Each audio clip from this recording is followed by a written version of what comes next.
Today on the Real Deal podcast, I'm joined by Sheila Long, Vice President and Certified Exchange Specialist with Old Republic Exchange Company. If you've ever owned investment real estate, you've probably heard the term 1031 exchange.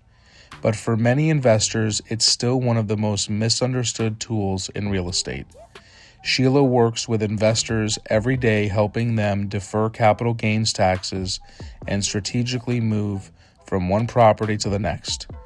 And when done right, a 1031 exchange can be one of the most powerful wealth building strategies in real estate. Today we're breaking down some of the most common questions investors have, the mistakes people make, and what every property owner should know before they sell. Let's dive in.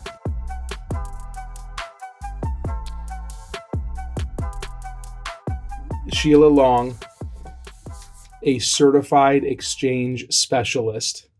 And what does that even mean? Right. Yeah. What does that mean? So as you do, a lot of other brokers, realtors, they go on and get education to become certified for a special interest that they have as a qualified intermediary. There is something called the CES designation, Certified Exchange Specialist. And you have to be in the business so many years. And at the time that I took the test, we didn't even have a study guide. So it was basically like, get in here, know what you know, and see if you can pass this. And so that's a big deal in our industry, at least, letting those that are trying to do the tax deferred exchange, letting them know that they're working with somebody that actually understands and can go in a little more depth about the topic. Yeah. And today's all about the tax deferred exchange, the 1031 exchange. Some people have heard of it. Some people have utilized it. But I think that there's a lot of people that have no idea what this even is and that it exists.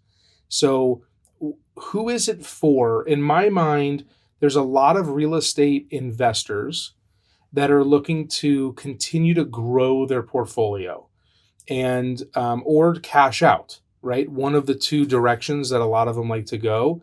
And I think that they're not sure like how to do it strategically. And I think that this 1031 exchange is such an important like factor that they need to know about. So that's why you're here today, because you're the specialist. You've seen hundreds or thousands? Yeah, thousands. Thousands of Yeah. these. Mm-hmm. So what is the 1031 exchange? Yes. And so it's important that you mention that. So who's it for? Why is anyone doing this? And that's a big thing. It can be anyone from a small investor, somebody that bought their first primary home and now it's turned into an investment property, or someone that had raw land that they thought they would do something with and didn't, or an investor, or someone that owns a commercial building like the one we're sitting in right now. So the 1031 exchange is for investment property, investment held to and sold to acquire investment property again. So it's anyone from a one you and me to a large corporation that's trying to protect their equity under the tax deferral. And the 1031 exchange stands for that, which really is the like kind exchange. Okay, and we're going to get to like kind in a minute, but I want to just help break this down. When someone owns an investment property, let's say it's land like you mentioned, or a house that's a rental property, or a commercial building. All of those are examples. There's more to it than that, but let's just use those as examples. They want to sell it and maybe get their equity out to buy more, or they want to sell it to just have the money. Like either direction they want to go. A lot of people are not aware that there are tax implications by selling an investment property in general. Right? That's correct. Yeah. If you sell a property and you profit on this property, they're going to be hit with a tax liability. And when someone is trying to be strategic about it, they think to themselves, okay, like what are my options? If their goal is to buy more real estate and they want to sell one of the pieces that they have right now, to do that, they might be thinking, well, I don't want to do that because I'm going to be having to pay taxes on that sale of whatever they're selling. Yes. So if they're trying to avoid the tax liability, knowing that they want to buy another investment property or multiple from all that profit and all that money, this is what this is for. Yes, and I'll make sure I point this out. So it is the tax deferral. That's what we're always supposed to say, right? It's not forgiven. It doesn't start over from property to property. But if say somebody were to just sell that investment held property and then said, well, okay, I'm going to buy another property. Well, that's not an exchange. So an exchange is something that has to be established prior to close. So if they want to, anyone that's holding investment property, if they want to protect that equity, and what are we talking about? Protect that equity from what? Taxes, federal, state, if they're in a state that has state tax, depreciation, recapture, income adjustments. So this is one of those areas where if you just sell the property and you're willing to pay the tax, that's great. But if you want to sell and you want to protect your equity, you need to do the 1031 exchange with a qualified intermediary, somebody like me, and then acquire again. And yes, can you acquire up in value? Yes, right? Is it to buy multiple property? Absolutely. All right. So that is something important that they need to take away. Okay. So, and when should they start looking into doing the 1031 exchange when they know that their goal is to sell the property or properties to buy more or bigger? Yes. I always say earlier the better. And I remember my CPA once saying, people really should plan for next year, this year. And so it's one of those areas where the strongest piece of information I can give any taxpayer that wants to protect their equity, find a qualified intermediary early on. Make sure that you're talking to them about how you should be structuring this. And I should add, this is a good time to say, we can't give tax advice, but we'll work with your tax professionals. We give the guidelines and the rules. The CPAs do the numbers and the recording of the exchange at the end of the year. So doing it earlier is better, and definitely before close of escrow. So if they can, that makes sense. So maybe starting this conversation before they list the property for sale would be wise. Right?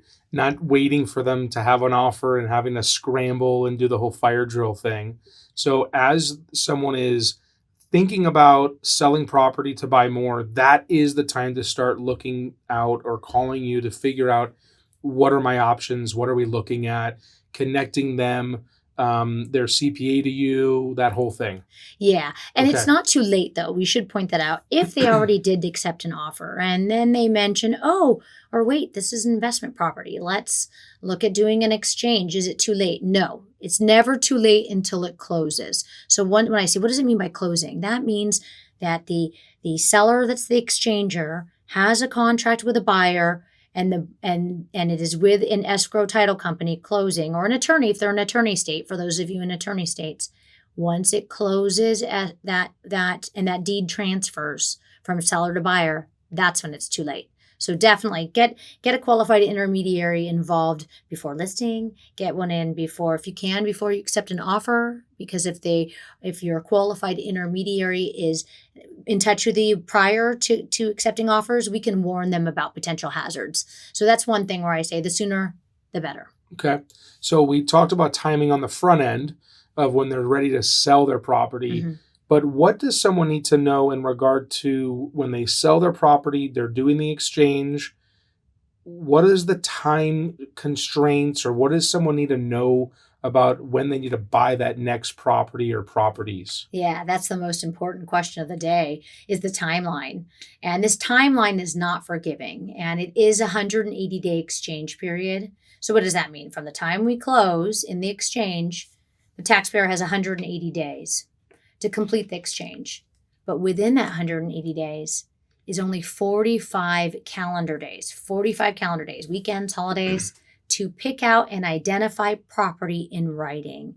And so this timeline's strict. There's no exceptions granted or extensions unless there's a natural declared disaster issued by the IRS. So it is very important that a exchanger, a taxpayer that wants to avoid being a taxpayer, is aware of these timelines. Strict timelines. So 180 days from the sale of the home or the property that they're selling to when they purchase the next property or properties. Correct. Right? You got it. Mm-hmm. And then there's 45 days up front from when they sell that property that they have to identify the properties that are of question. Like, I think those will work, but maybe one doesn't, but the others do. How many can you put on this list? Yeah, that's where I joke and say the IRS was up in the middle of the night making riddles and rules because this is one. Bear with me, Asher. So, yeah, there's a limit to how many properties a taxpayer can identify. And one of the rules is called the 3 property rule. And so, this is where a taxpayer can list up to 3 properties, any value, but no more than 3. Wow. And that's limiting, but it's the safest way to identify. There is something called the 200% rule and then the 95% rule. That's going to be where someone wants to identify more than 3 properties, but then they're limited. So this is where I'm going to put you guys to sleep. You have to watch out. 4 properties or more is going to put you at a limit of where you can only identify 4 or more, but the value of each one of those properties total cannot exceed double of the sales price sold. Okay. So let's say they sold for $1 million, they can identify 4 or more, but guess what the total value is, right? So you have to be careful, not more than double. Yeah. Okay. So it's definitely one of those areas where I say, make sure, and I'm giving you guys the high level, make sure you're working with a good qualified intermediary. This is something we're going to go through with them directly. Okay.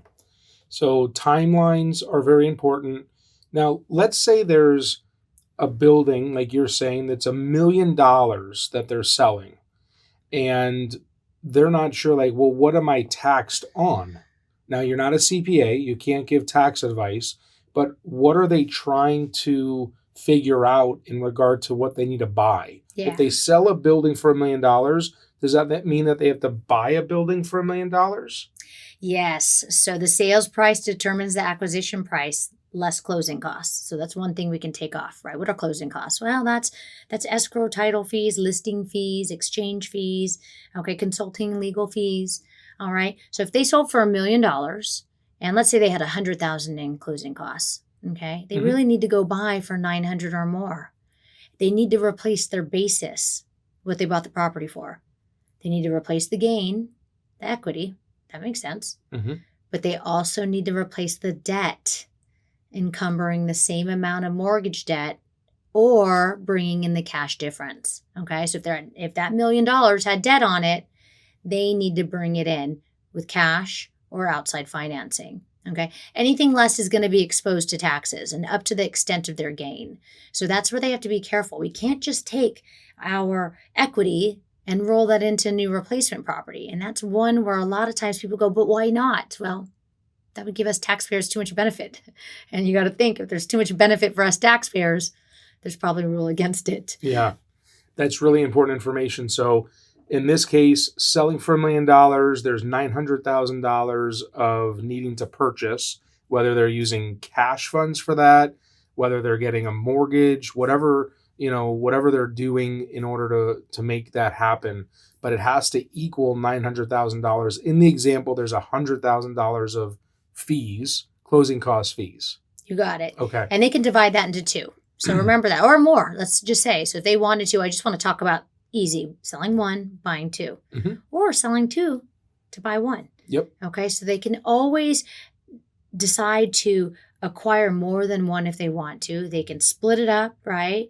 And buy that, just really what their real goal is to buy up in value. Yeah. So an example of that is someone has 2 houses that they're renting out. Those are investment properties, and they want to buy a commercial building from those 2. That'll work in that example. Yes. So this is an area, and there's a term for that called like kind. Remember I mentioned the like kind exchange? A lot of taxpayers don't realize, and some of their CPAs, when they think of like kind, they think like same make and model. And it doesn't need to be residential for residential. It can be residential for commercial. It can be commercial for industrial. It can be raw land for any of the examples I gave, and it can be in state or out of state. Okay, so it doesn't have to just stay in the state of where they sold. Lots of good information here. I mean, I think that our goal before we started creating this was, how do we get to the consumer? Like, how do we get it out there in a way where that they're aware that this exists? If they are wanting to do this, does it make sense for them? But I think that there's more pluses than minuses. Is there a minus to a 1031 exchange? I guess you could say a minus is the usage. So let's say somebody sold that raw land and they wanted to go buy their primary home. Well, that's not like kind, because like kind means any real property held for investment or trade or business. And what that means is that you can't sell that investment property and go and buy your primary home. So that would be a disadvantage, is that usage has to be investment for investment. Yeah. Oh my gosh, this is great. So, timing considerations we talked about, what 1031 exchange is, who this is really for. It's real estate investors. So, if someone is trying to sell their primary home and upgrade their primary home, this is not for you. It doesn't make sense for you. It'll be cool though, but no, that's not what it is. What are kind of some of the trends that you're seeing in the marketplace for investors? Do you see more residential to residential? Are you seeing some commercial being sold to come to residential?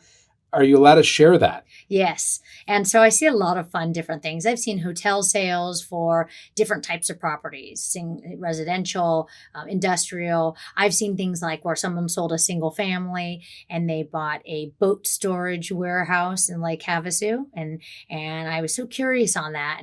And he said, well, I know what my tenants have in that boat storage and I know they're going to pay me. So, and I thought, wow, what a Wow. great hands off sort of rental landlord experience that's going to give him. I have been involved in golf course to vacation homes, and that's actually a good tip to give, and pause right there for a moment. Vacation homes qualify, and I need to make sure they understand a vacation home and a second home are two different things. So a vacation home is rented out at least 14 days a year for 2 consecutive years. So a second home is where it's a snowbird family maybe. They come in and they stay 6 months in the property and then they go home 6 months, and that is a second home. A vacation home is like those B&Bs where we put them in the rental pool and we're renting them on the short-term market, okay? STRs, you've heard, short-term rentals. Those are considered held for investment. So I've seen a golf course sale, a percentage of a golf course sale, acquire a vacation home. So I've seen different things, and I've seen people go out of state and buy different, again, types of property. That's really interesting. So I want to go back just to that days that it equals a vacation rental property, not a vacation home, or it is a vacation home, not a second home. You got it. Got it. So a vacation home equals 14 days out of the year it's rented out. And it has to be for 2 consecutive years. It can't be this year and like 5 years from now. It's 2 consecutive years, back-to-back years. It was rented at least 14 days out of each of those years. You got it. So 24 months. So 14 days a year per year. So for 24 months. Yeah. Now, the question you might ask next is, well, can I go live in it the rest of the time? No. Remember that there are some strict rules, which we could do a whole podcast on Sure. in reviewing that. But do know, again, if it is rented for 14 days, collecting 14 days of fair market rent, reporting it on your tax returns, okay? There are some usage requirements they have to be careful with depending on how long they're renting it. If they're renting it for longer, then they're going to get a little more time to use it. If they're renting it for less, they're going to be affected by that too. So you can't take your primary home, rent it out for 14 days out of the year for 2 consecutive years, and then sell that in order to do a 1031 exchange? No, unfortunately. Yeah, Okay, I do get okay. that question. I'll rent it out and then I'll move out, right? Got it. And so, no, not under the 1031 exchange. It's got to be 14 days rented and limiting your personal use. Okay, perfect. That is another gold nugget here. All right. So any other trends or anything that anyone needs to be paying attention to? Because like one thing that I'm hearing or have heard in the past is like our 1031 exchange is going away. Yes, and I've been following that quite closely. So I actually every spring go out to Washington, D.C., and I'm part of a team, and we actually advocate for the 1031 exchange, keeping it in existence. I'll be going back for my 4th year in a row this April. Actually, I have to take time off. I do it on my own. And so I have to convince my husband and family, listen, I'm really not out there having a good time. I'm really out there educating about the 1031. And there has been, and I should point this out, every administration looks at the 1031 exchange as a potential opportunity to pay for new ideas. So it's not just, one side or the other. It's always looked at as a potential opportunity, as a pay for. And so fortunately that the most current bill has kept and preserved the 1031 exchange. So yeah, it can always change. So as it goes and stands now, we can swap till we drop and keep exchanging and going up in value, right? Swap till we drop. Yeah. I love it. I wanted to thank you for being on today. I wanted to thank you for taking care of a lot of our clients. Some of the things that we've worked on personally with our clients together have been a commercial building or a duplex or fourplex and in another state, and buying some rental homes in the Arizona market, and just making that really easy for them to understand, with not just the timelines, but just the benefit of doing that. Because sometimes when someone's saying that they're selling a property and they want to buy something in Arizona, they don't even know that this exists. So you've saved a lot of people money by doing this. So I want to thank you for that. Absolutely. And thank you. And what an honor to be here today. Yeah. So very exciting. One more bonus question in regards to a reverse exchange. What is a reverse exchange? Oh, you saved the best for last. For sure. Yeah. So a reverse exchange. So when you were thinking of those timelines, remember we talked about the 45 days to identify within 180? Mm-hmm. I will have taxpayers say, listen, that's too tight. I can't afford to fail. And so they'll say, can't I buy first? What can I do? So there is something called the reverse exchange, and that allows a taxpayer to acquire the replacement property first. They do still have to set the exchange up, so they can't go acquire the property and then call me and the property already closed in their name, because we have to be involved. So as the qualified intermediary, we'll set up a special entity, a special LLC that's called the exchange accommodation title holder. So what we'll do is we'll set up that entity and we'll park title to the property for them. And guess what? Now they know what they're selling, they know what they're buying, and now they have 180 days to sell their relinquished property and complete the exchange. So this is really for someone that doesn't need that equity in that other property. It's something that they're able to financially buy that next property and then sell the Yes. other one. So if they have the money to be able to buy first, Mm-hmm. that's the way to do it. Or if they had sort of bridge financing or hard money. Right. And so it can get quite costly. But if you found that perfect property first and you needed to acquire it before you sold your relinquished property, that's the way to do it, a reverse exchange. Nice. I really appreciate it. Again, thank you very much. And again, this is the Real Deal Podcast with Asher Cohen. Today's special guest, Sheila Long, as certified exchange specialist with Old Republic Exchange, and has been doing this for almost a decade. That's right. Appreciate it. Thank you very much. Thank you.